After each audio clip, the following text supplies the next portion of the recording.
Episode number 56, Ironman Victoria 70.3 with Gerry, Phinney. Welcome to the pursuit of the perfect race. I'm Coach Terry Wilson, and with each episode, I bring stories of athletes to you that share their experiences at races in order for you to learn how to have your perfect race. We will hear stories from athletes of all ages, abilities, and races of all distances. So regardless of where you fit in, there's something in it for you. Thanks for spending some time with me today. Now let the pursuit begin.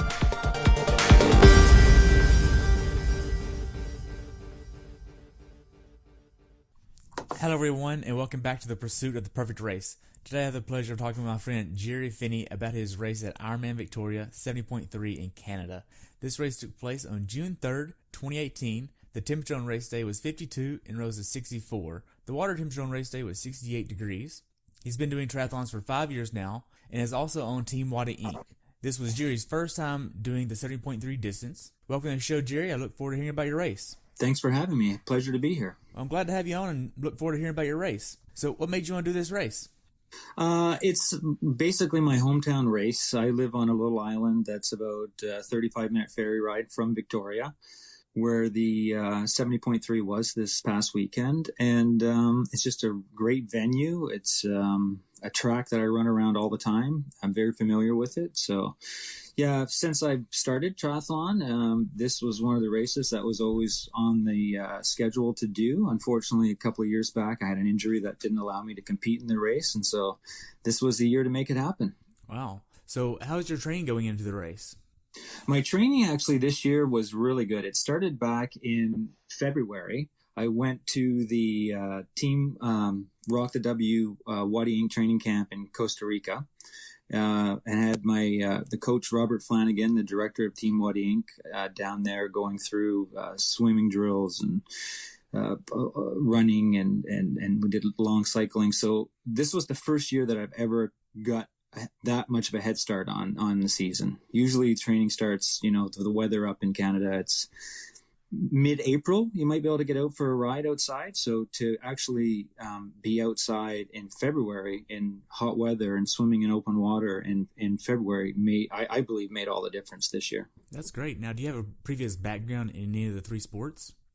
No. The funny thing is that I used to run 10Ks, but nothing serious. Like, I did swim as a teenager on a swim team, and I thought getting back in triathlon, that was actually going to help me. But it didn't take long to realize that swimming meant nothing. When you take 30 years off swimming, it's sort of like you dial it in and have to start all over again. And that's what I did. I ended up actually hiring one of the lifeguards at the pool to critique my stroke and sort of just give me some pointers on, what am I doing really bad? And then I went to a swim clinic a couple of months later and sort of, had my stroke analyzed and videotaped. And I will say that really helped. Looking at yourself, seeing what you're doing made a difference in I'm not a fast swimmer, but at least I felt like, that's what I'm doing when I could actually see it.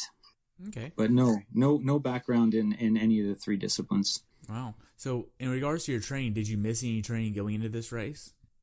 I did miss a couple of, I did a 10K road race a few months back, and unfortunately about 500K into that race, I jumped a curb and slipped and threw my hip back out. But within a week, I was back to normal. I actually did a sprint tune-up race before this race, the 2 weeks after that, and I actually felt okay. But I did miss about 2 weeks of training, like the training that I had, the plan that I was on. Okay, so what plan did you use? I used the Training Peaks plan with Chris McCormick was the coach, and it was a 16-week 70.3 plan from Training Peaks. Okay. How did that work out for you? I thought it was fantastic. I mean, really easy to follow. I mean, this year when I got back from Costa Rica, I did a lot of training indoors, and I switched from Zwift to Trainer Road and did a lot of did another program with them for a tune-up for the 70.3. It was a 70.3 training plan. And I thought that was great too. It really sort of, I had a great bike. So the bike, it worked for me. Right. So how many hours did your training max out at going into this race? About 7 hours. Okay. With the 7 hours, what was your longest swim, bike, and runs going into this?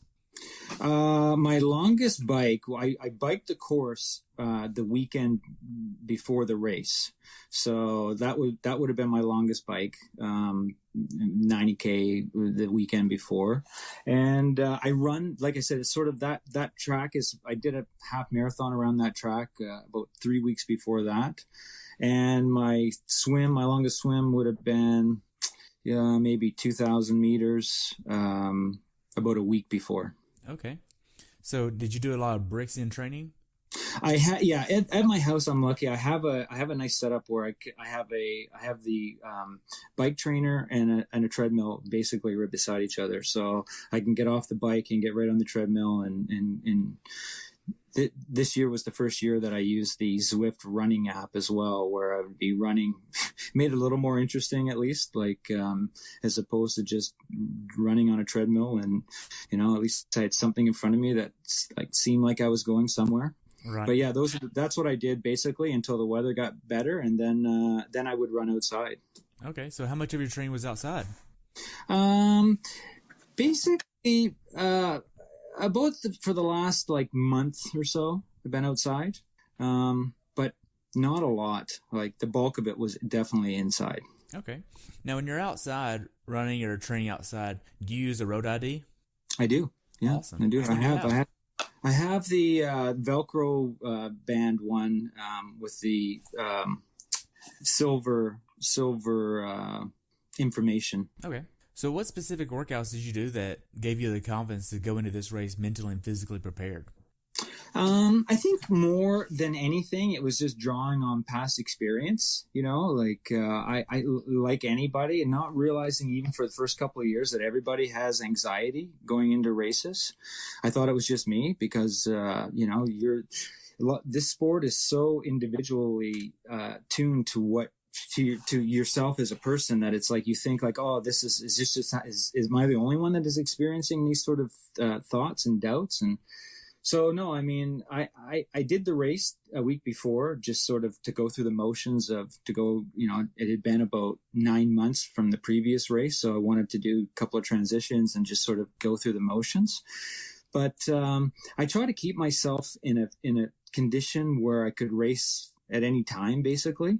Now, that being said, obviously, there's a difference with the long distance course than sprints and Olis, right? So, and I'm figuring all this out as I go, right? So, yeah, I mean, I will do things differently next time, considering, what I've learned from this race. And I had an extremely bad run on this race. And so, and the funny thing about it is that I thought that was going to be the best part. So, I was concerned about the swim as usual. The bike it's a hard bike course, lots of hills. So I was like, I knew I could get through it. And the run, I was like, well, I run the track. It's my home track. I run it all the time. Won't be an issue. So yeah, I mean, I will do for next go. I would definitely do longer bike rides and longer runs. Definitely longer brick runs. This year, there is a little bit of a difference from my training this year. Last July, I changed my diet completely to basically plant-based, where no animal products are consumed, really. Really? Yeah, I did that in July, and I said no reason, like there's no like it just no health reason why. Just for me, it was just I barely ate any meat to begin with, so I thought, hey, you know what? Let's try this out. And it took a while to sort of get to the right macros, I guess, to make sure everything was functioning properly. I feel I'm there. It's the first race I've done. I don't feel that anything that happened on this race was anything to do with diet. All, as far as I can see, was conditioning. Okay. So would you be classified as a vegan then? Yeah, it's a word that I don't use lightly because people like they look at that. And so I always say, I just tell people plant-based, right? But yeah, I mean, basically that's what it is. I don't eat any meat. I started with dairy because I had very bad allergies and sinus issues. And so, cut the dairy out, that might help. It did. And then I just kept progressing to the point where it was like, okay, well, it's only fish and chicken really that I'm eating that's left, and eggs. And so I just cut those out, and here we are. Okay. So now then, whenever you're training and going through all of the training going into this race, were there any days where you just mentally didn't want to train? Absolutely. Yeah. Yeah. No, and it's interesting, like, just from combination of personal life and training and everything, there are times when you're just run down, right? But it's like anything. I'm the type of person that, like, I feel like that, but once I'm on the bike or once I start to run, within 5 minutes, I'm so happy that I actually went out and especially when it's over, you think to yourself, like, I can't believe, like, I had such a great run. I can't believe that I didn't feel like running at the beginning of this, right? And I've had races like that where you wake up in the morning and you're just like, oh, right, and then you have a great race. So I don't know. I think it's really a mental sort of block, and once you can just get over that, good things happen. Well, good. When you're not training, what are you doing? Well, I have my job that I do, my regular employment, and then I have another business, and then my training, and that basically is my life. Like, I really enjoy the island that I live on. Is a very small island in the middle of the Pacific Ocean, and there's not a lot to do here except for train. Great trail runs, ocean to swim in. There's lots of great lakes on the island, right? So I take advantage of the environment. Last year, I bought a paddleboard and started paddleboarding, and I really enjoy that for the days where you just want to be outside, but you don't want to swim 300 meters or swim 300 yards, whatever, right? So just get out on the water and sort of enjoy it. Great. So how big of an issue was balancing the life, work, and training? Luckily for me, being single, it's very easy.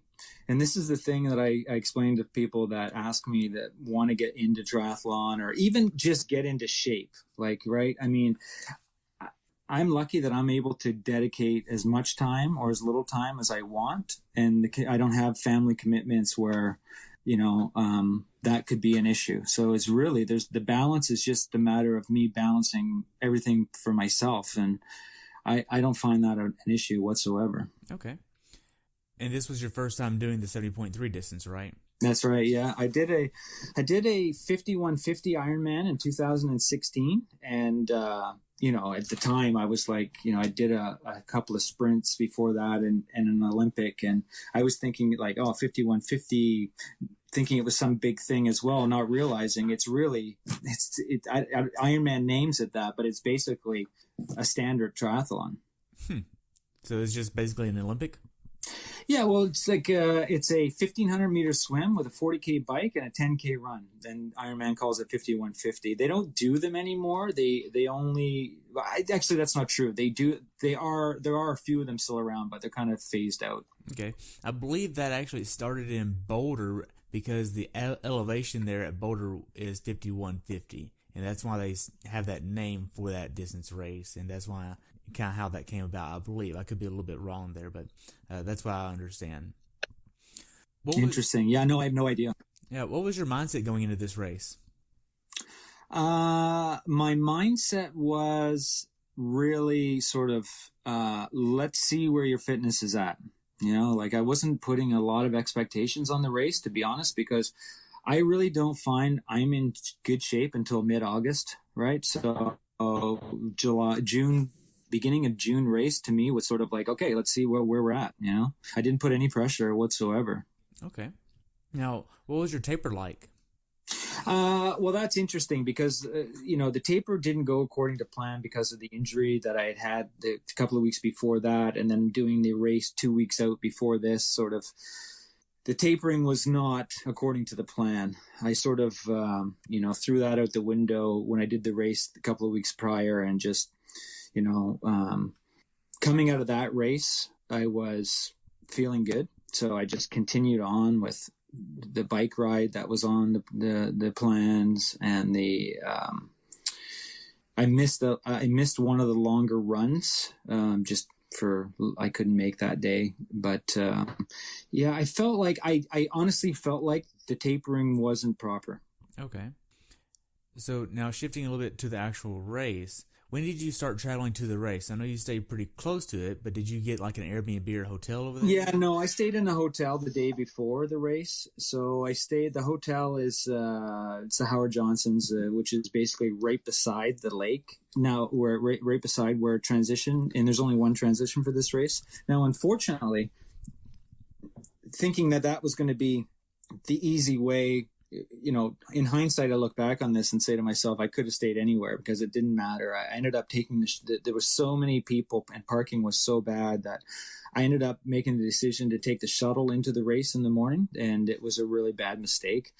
Unfortunately, the shuttle driver that I had, I guess he thought that the bus had to be full to start moving towards the race. So other buses were leaving with like 2, 3, 4 people on it. And our bus is like, until there was standing room, he wouldn't leave. And then the route to the lake was about 15 minutes from there. And so at one point when we finally left, I looked at the girl beside me and I said, we're going to be lucky to make it to transition before the start of the race. And we did. We got there 20 minutes before transition closed. So as you know, 20 minutes is sort of like, run in and sort of set stuff up and then get to the start of the swim. Basically, there was zero time for anything. Wow. First time I've ever done a race without a warm-up swim. That's crazy. So you stayed there. How was your check-in process at the race itself, being that this was your first time? So the day before, I checked in on Saturday, day of the race. They had it very well organized. Check-in was really well done. Checked in. There was only one thing that, for some reason, my tri team wasn't affiliated with me, so I just wanted to see if that could be rectified. It couldn't. There was an email sent off, so... other than that, got my package and then went and checked in my hotel. And unfortunately, I was on the second floor of the hotel. And I think the person above me was extremely nervous for the race because they didn't stop walking, it seemed like, all night. So, I got very little sleep the night before and up at 3 a.m. for the 6 a.m. start. And, it was a whirlwind to get to the race. So what was your final workout going into the race? Did you do anything the day before the race? Yeah, so the hotel is about 4K from where the race started. So Hamsterley Beach. So I ran over the day before the race for the athletes briefing. Did a quick jog over there and then walk back. There's a pool around the corner from the hotel, so I went and did a little swim there. So, but nothing big, just sort of stretch the legs, swim, and a little run over to the athletes briefing. Okay, so what do they put out at the athletic briefing? Basically, they do a couple of them. They just go through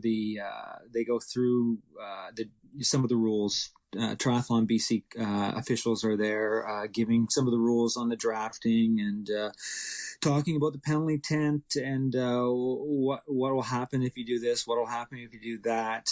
That's the first briefing, and then they wait about a half hour, and then they do another briefing with life sport coaching on nutrition for race day.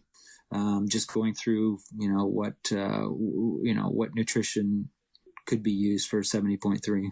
Okay. Hopefully by then, if you're actually doing this race, you have an idea that nutrition should be thought about long before the day before the race. Well, I always get a kick out of that stuff. But it's really quite funny that but you could see there were people there that were this was all news to them. Wow. Now, you mentioned drafting from, what was it, Triathlon BC? Yeah, Tri BC. Tri BC. So what are their drafting rules? 13 meters. 13 meters. Yeah, so 13 meters back. So if you are within that, you have 25 seconds to make the pass. So if you come up to somebody and you have 25 seconds to make that pass, and then that person has to drop back Those are the rules. Nobody follows the rules. Okay. It's impossible. Like we were laughing at some points, like, it's when you're climbing hills and everybody's in a group, no one's dropping 13 meters back to let the guy in front of them go. I get it. I understand it, but it's ridiculous in some spots. Yeah, I mean, it is, but for Ironman Texas, there was a lot of drafting, and I saw a lot of posts. I'm sure you might have seen it too. Oh, yeah, yeah. No, we were joking around on this race I was calling it. I was like, what is this, Ironman Texas? Like, and then a girl beside me hollers out, she goes, but at least it's not the flats. True. Now then, you get everything the day before checked in, you go check your bike in, and do you have a last meal that you like to have before races that you want to get in? Yes. Yeah. I mean, it's funny. Like, I mean, it used to be a steak. Now it's pasta. Okay. Yeah. And I really, like, honestly, I'm not one of these people that sort of like, oh, I got to have this meal. Like, I eat the same thing constantly. Like, right. It's like, I had some rice and beans. I had some waffles. Some waffles, and that was it. Okay. Now then, what time did you try to go to bed the night before the race? Anytime after 8:30, 9 o'clock, somewhere around that time. But like I said, this was a comedy show because there was no way like I was sleeping like this time, just with someone walking above you. But it wasn't just the walking; it was the constant dropping of something. Like I don't know what was going on in the room above me, but it just like dropping? Everyone.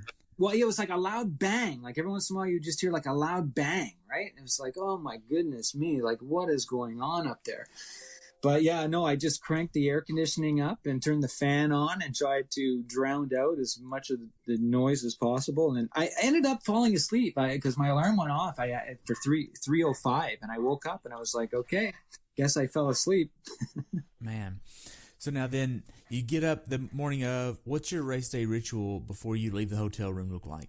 Race day ritual. So I discovered a long time ago that you can never get good coffee anywhere. So I have to bring my own coffee and my own, like, I do espresso. So I bring my own, like, espresso maker, and like it's nothing fancy, but at least it gets me my regular coffee in the morning. And then I'm not a morning eater, so I try to eat stuff in the morning. I have my oatmeal that I have, and had a piece of a banana, and then of course it's the same. I think this is almost the same for everybody, but it's the 3 washroom visits before we even think about leaving the hotel. And pack on the rule of 3. The rule, it's so funny. The rule of 3, exactly. Yeah. I'm not alone in that, I don't think. No, you're not. I've done plenty of people here, and they all say, you got to hit it 3 times or at least 2. Yeah, exactly. No, that's exactly it. That's the worst nightmare, is to leave the hotel with 2 and then think to yourself, like, there's no way you're going to be able to wait. And because, I mean, it doesn't matter what race, anywhere, there's the porta potties, the lineup is 9 miles long, and you're always going to wait. Exactly. Now, once you get to transition, you've already mentioned how your morning goes of getting there, but once you get to transition, what are you doing in transition? Well, what I normally would do, and this time it was like a comedy of errors. So, I have everything, the bike is in transition the day before. So I bring, like all my water bottles and all my nutrition and everything. I don't take anything on the course as far as that goes. I use all the stuff, Herbalife 24, which is our team-sponsored product, which is fantastic. And so I have all that packed in. I fill up the bottles with Herbalife and get everything ready to go. This time, I'm putting the bottles in the bottle cage, and I have a bottle cage down below that I use for a spare tire CO2 changer, right? I went to clip that in, and it snapped in half. So the holder, the bottle holder that this thing holds, broke. So I was like, with just being so rushed and everything, normally if I was thinking straight, I would have just taken that stuff out and put it in a pocket of mine, but I didn't, or a pouch in back. I just put it in my transition bag and put it to the side and said, never even thought about it until I started the bike, and then realizing as soon as I started the bike, oh boy, I better not get a flat tire or there's going to be problems.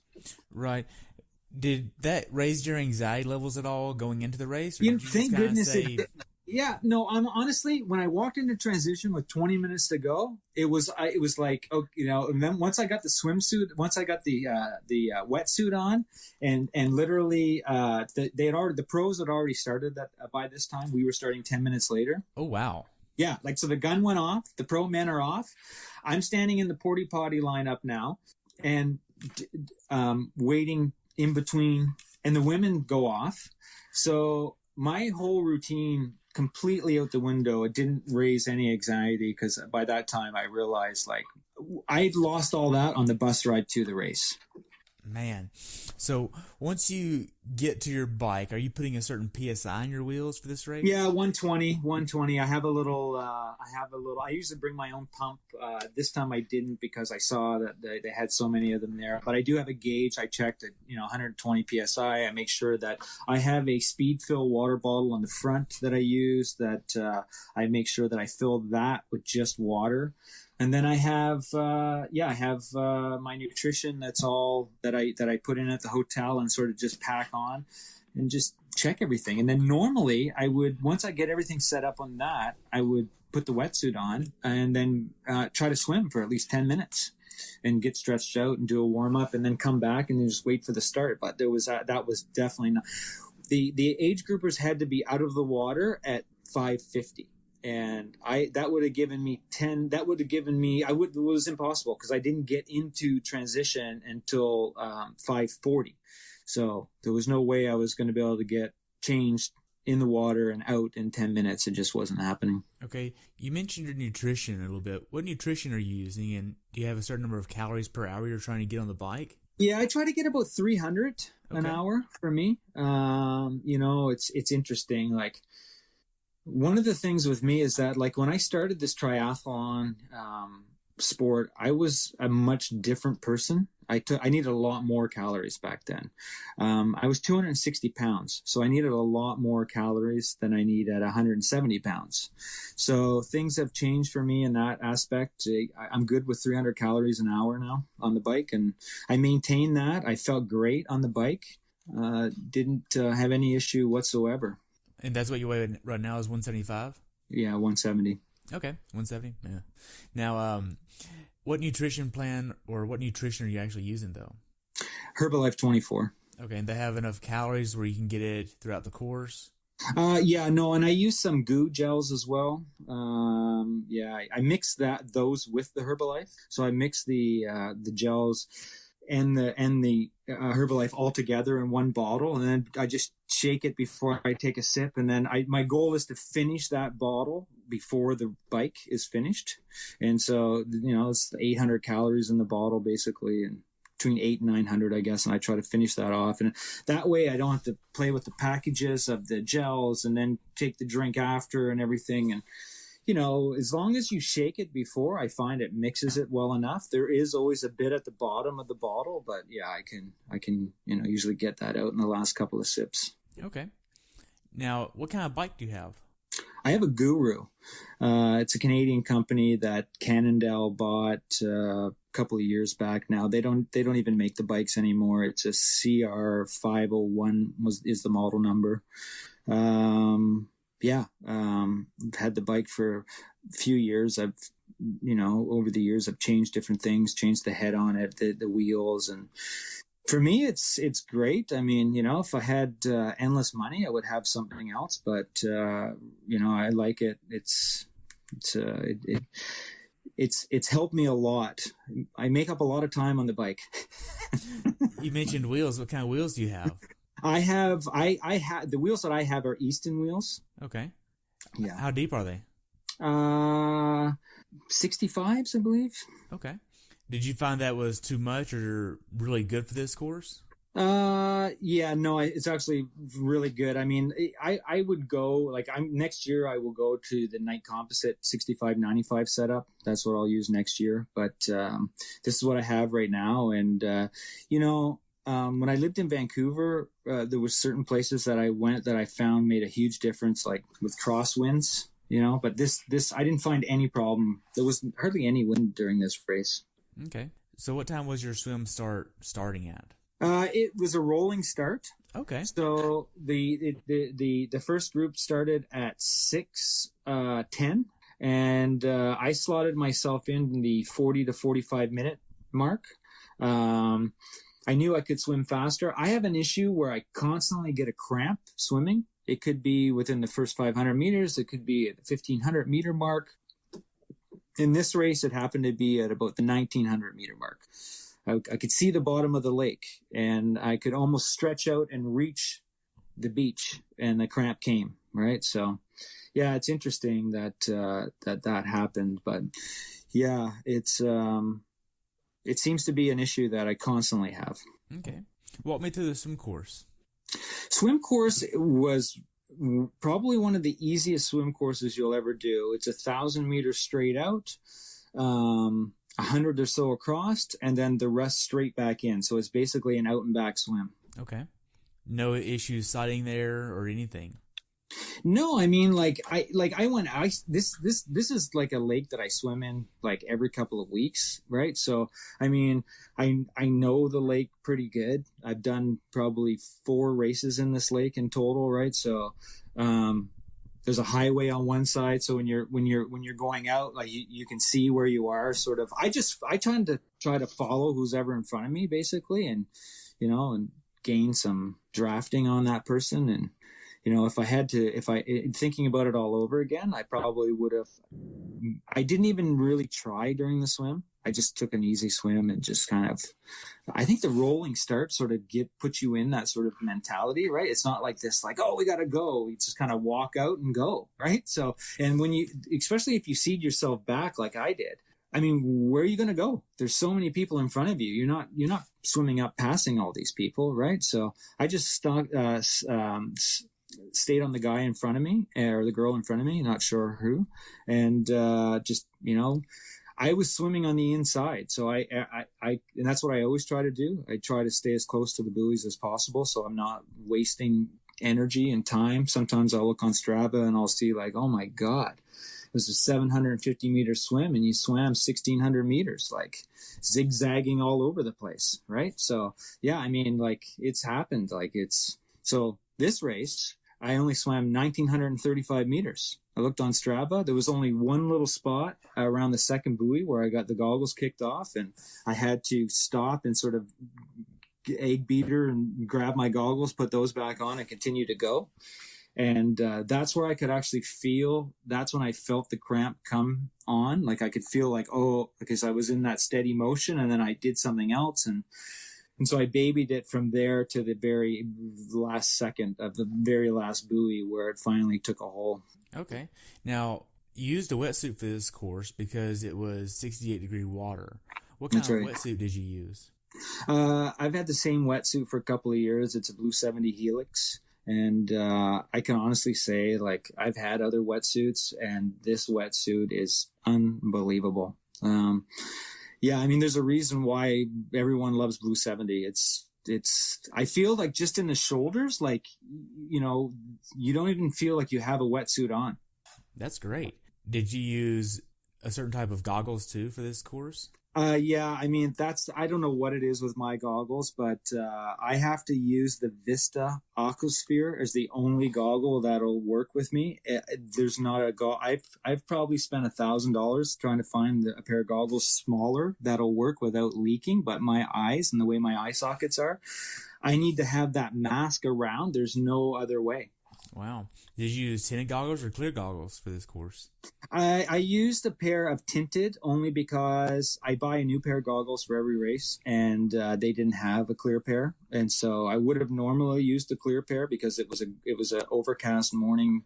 There was no sun. I didn't need to have the tinted, but that's all they had. Okay. You get out of the swim. Walk me through the T1 for you. Yeah, I get out of the swim. So right at the end of the swim, like I said, I had the cramp. So I had to roll on my back, sort of get the cramp out. And I did that. And then I managed to get up onto the beach. And once I got on my feet, that was it. Never thought about the cramp again. Ran into T1. Luckily, the day before, I do a mock run through. So I noticed all of the garbage cans there. That's where my bike is. Because as you know, like there's so many bikes. There's so many. These aren't little what do you call it?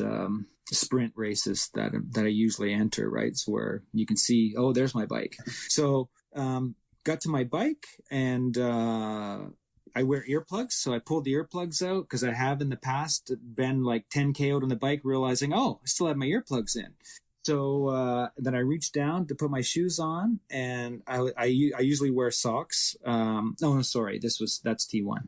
So I was contemplating whether or not I was going to wear socks, and I had them, but I didn't. I decided not to at the very last second, so threw my bike shoes on. And I had a great. The T1. I have to look at the time, but I think it was just over a minute. It was a minute and something. I didn't waste a lot of time there. I got in and got out on the bike right away, and started on the bike and felt great coming out of T1. Was very happy. The swim was over. Good. Were there wetsuit strippers here? No, there wasn't. I was disappointed at that, but there wasn't any wetsuit strippers. No. Okay. So was there sand coming out of the water? There was. I have a little towel that I always have that I just wipe my feet down quickly before I always put the body glide around the wrists and around the ankles. And so I can get the wetsuit off really quickly. So I had it off quickly and just, I sit on the ground and sort of wipe the feet down and threw on the bike shoes obviously, I mean, the number one rule that they're always drilling is make sure the helmet's clipped on before the bike comes off the rack. So clipped the helmet on. Didn't realize until I got out on the bike that, oh, I don't have any sunglasses. So yeah, exactly. But luckily I have the shield that folds down over the helmet. So I just clicked the shield down, which is tinted like like glasses. But yeah, it's funny. Like, I don't think I've biked all year without glasses. And then of course the race, just with everything that happened in the morning, I just started laughing. It wasn't surprising because I didn't have the time to go through, oh, here we go. This is there. That's there. This is there. And it's the trend continued. So the same, like I had this, like out on the bike was great. The bike course is a fantastic bike course. It's a long, Victoria is a beautiful city. It's along two different bodies of water on one side. You go out on one side, you come back on the other side. It's just a great bike course. Had a lot of fun out there with people chatting up on the way, just, joking around and the usual nonsense that goes on, as you know. But yeah, no, it was great. I found a lot of people, one thing about being on the Wadi Ink team, I will say, I was amazed at how many Wadi Ink kits were out on the course. We were laughing, actually. It seemed like almost everybody was either sponsored by Wadi Ink or had their own Wadi Ink kit, right? So it became like an ongoing joke, throughout the bike course. So yeah, bike was a lot of fun. Felt strong on the bike. I looked at, I use a Pioneer power meter, and I was looking at where I was, and I kept everything normally where I thought I should be. I still pushed probably about 5 extra watts more than I should, and more than what I thought I should. I'm not sure if that had anything to do with what happened on the run, but yeah. Okay, so what kind of helmet are you using? Gyro. Okay, do you like it? I do. I used them for skiing before, and I bought it the Air Attack last year, and I liked it because of the shield, and I was happy that I had that shield on race day. Sometimes, normally if I have my glasses on, I don't even use that part of it. I just leave it clipped. It has 3 magnets on the shield part of it, so I just leave it on the top part. But no, as soon as I realized I didn't have my glasses, I just flipped it down, and I had a brand new pair of Rudy Project glasses too that I wanted to use on the race, but yeah, didn't happen. Man, so did you have a strategy to attack the bike course? My strategy was, because of running it the weekend before, I knew the first 35K were basically just a warm up. I know everything. I say everything in kilometers, and it's a 90-kilometer bike course in total, right? So the first 35 are pretty flat, and so but the last 50 are lots of hills. And there's just before the 10K mark at the end, there's a huge out and back, which is about a 10-15 minute climb up this hill that you kind of got to save yourself for. And then even going back into transition for the run, there's a couple of final hills. They really nail you with the hills at the end of this course. Okay, how big are the hills?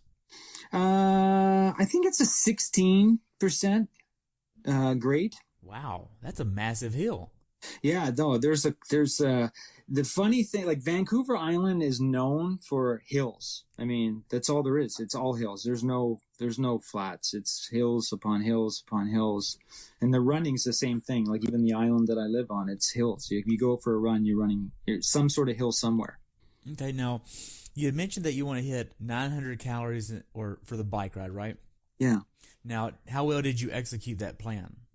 Yeah, like in the past, I would be fumbling through gels and trying to rip the tops off and suck it down and then drink something behind. So this time I made a strategy of having to just put it all in one bottle and drink it all. And the goal was to finish the one bottle on the bike and not have to worry about anything else. Just I knew that there was between 800-900 calories in this bottle. As long as I finish this one bottle, you're golden.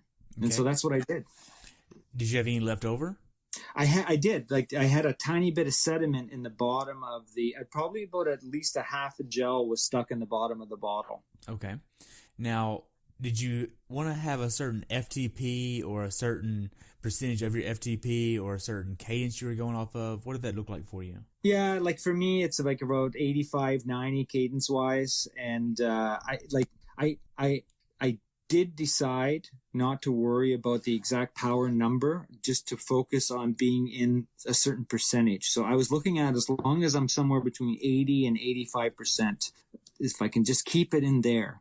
And that's what I tried to do. What does that look like for you? Power wise? Yeah. Yeah, about 180. Okay. So what's your FTP then? About 220.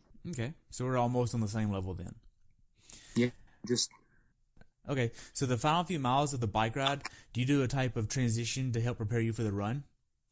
No, I mean, like the last, like I just really sort of focused for the last couple of miles. I just sort of focused like on, I knew there's just before the finish, there's one large hill that you have to sort of come back in. And then, so I was like, okay, once I got to the top of that and then started making my way down, it's downhill into transition, I just started thinking about what I needed to do. You know, like the race before that I did a couple of weekends ago, I crossed the mountain line and I didn't get, the official was there, but she didn't see me to the last second. So she threw up a flag to like, this is the mountain line, but only like as I'm in front of her. So I was thinking as I was coming down the hill, I was like, okay, I got to unclip myself here, get ready, and make sure that I get off of this bike before the dismount line, excuse me. And so, you know, I'm eagle-eyeing this official on the line as I'm coming down, making sure that I get off before. And, yeah, had no issue, unclipped, got off, you know, enter transitions right there. And so then just started my way in to get ready for the run. Okay. Now you get to transition 2, you rack your bike. What else are you doing in transition?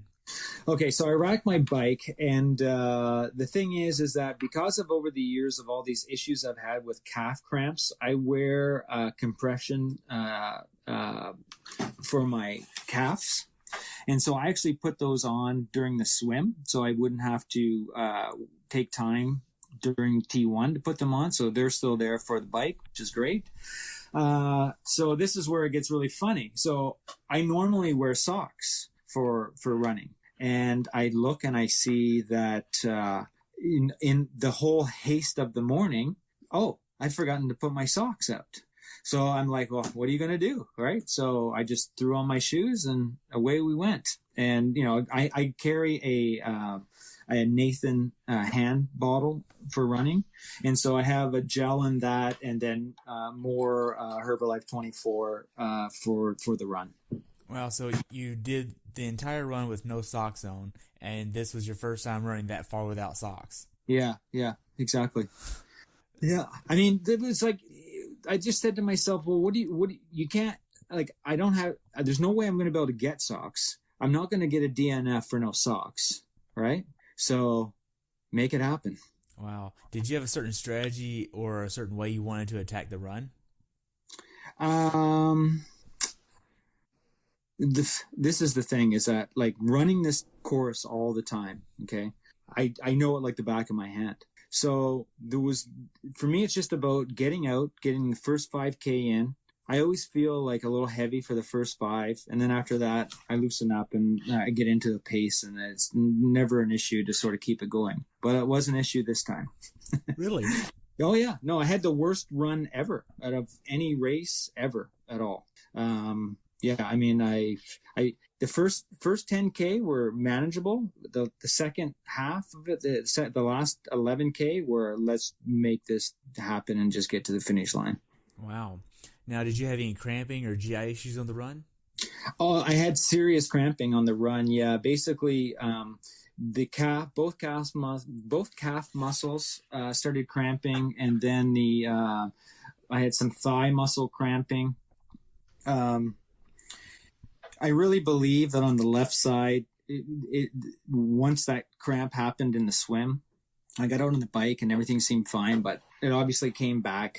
I took 3 different salt pills as well on the bike. I always take those electrolyte salt pills. So I felt like I had the right nutrition for what I needed. I don't think that was the issue. I honestly don't believe that the nutrition was an issue for me, the reason why I had such a bad run. Okay. So how was the support on the run course? Oh, yeah. I mean, the aid stations were fully stocked, very enthusiastic group of people. I mean, the volunteers at Victoria 70.3 were unbelievable.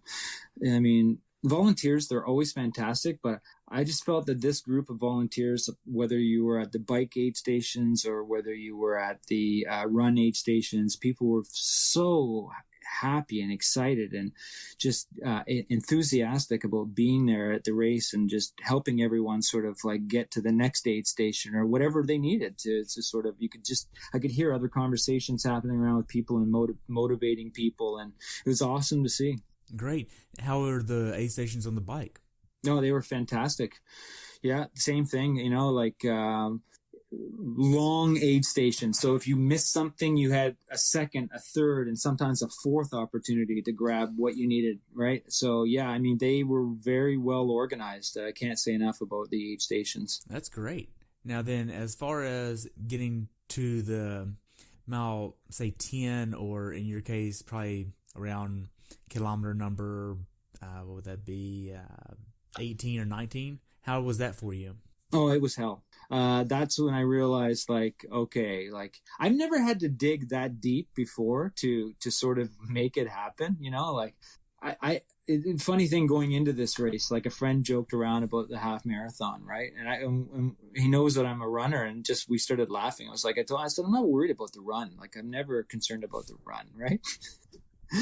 Yeah, well, those are the famous last words. Never worry about that. Yeah, well, when you say that or you think that, that's what you need to be worried about, right? So, no, I mean, honestly, I take everything as a learning lesson out of these races, and this was a huge lesson for me.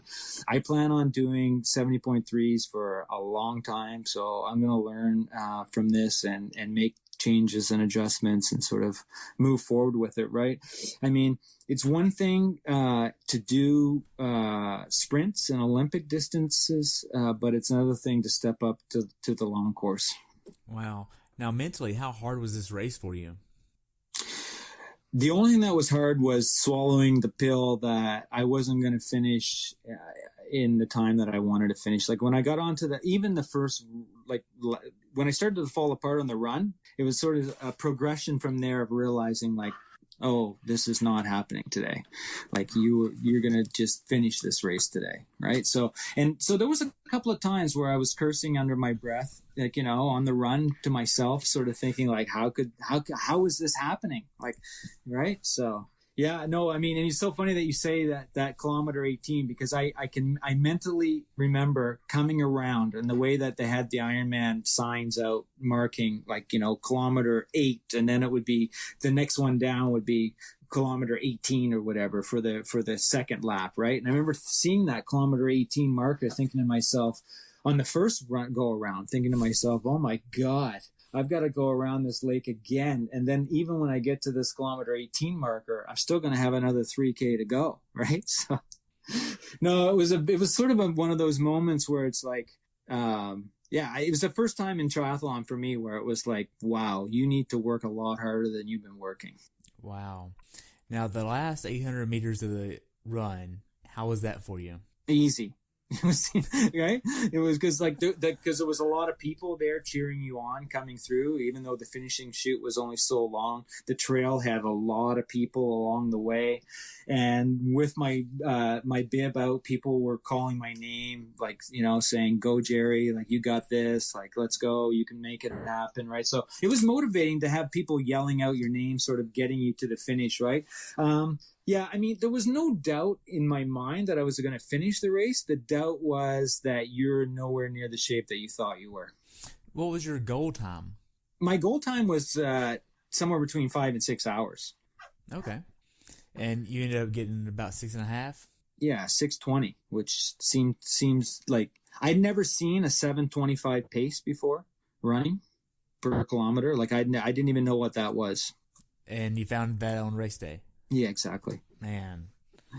It's a very, very large pill to swallow. Gosh. Now, after you crossed the finish line, what'd you do next?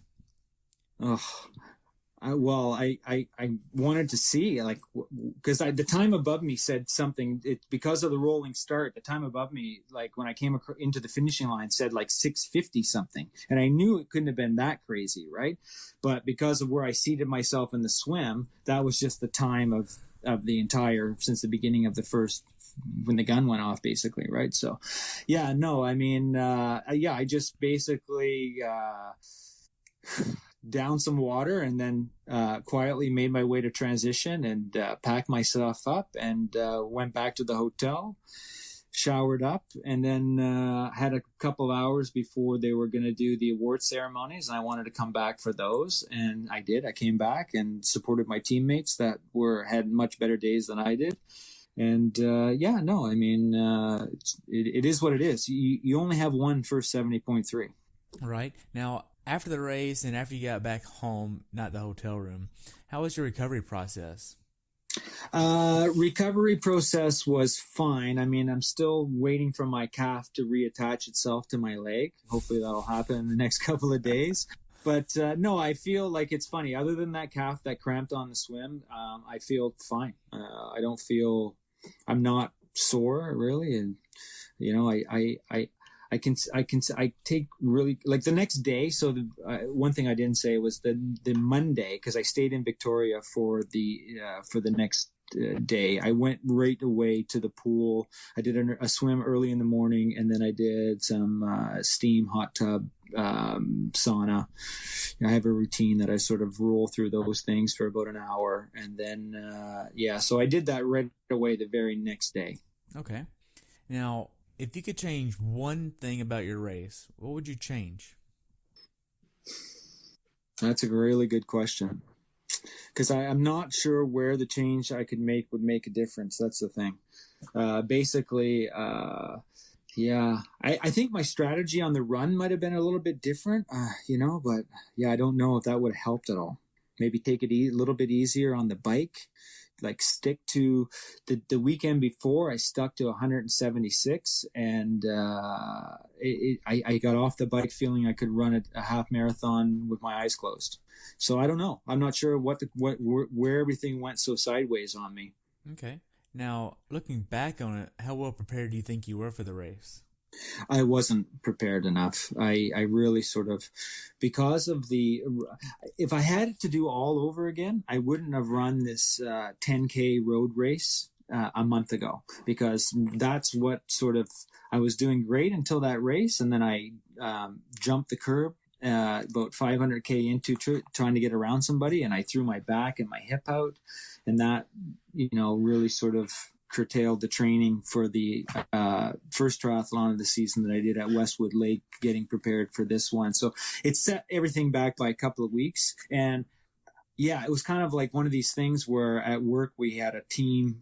We were able to enter a team for our social club. And so I did it. And in hindsight, I shouldn't have entered that race. Okay. It almost seems like the stumbling at the curb, taking the 2 weeks off, only training 7 to 8 hours a week, maxing out at that, and then going into the race like that with almost a kind of a mixed tapered, along with getting on the wrong bus the morning of, all kind of set you up for not the great race. Yeah, I mean, I joke with friends. I mean, I got endless excuses. Like, there's no shortage of excuses of what I could have done, right? But I think for me, you're absolutely right. That is definitely a combination of all of those coming together made for not the greatest day. But all I can say is that I'll learn from all of those things. I won't enter 10K road races just for the sake of entering them a month out from an A race. It doesn't even make sense. I will never, ever take the shuttle to transition again. I will avoid that at all cost. I was going to call a taxi. In hindsight, that's what I should have done.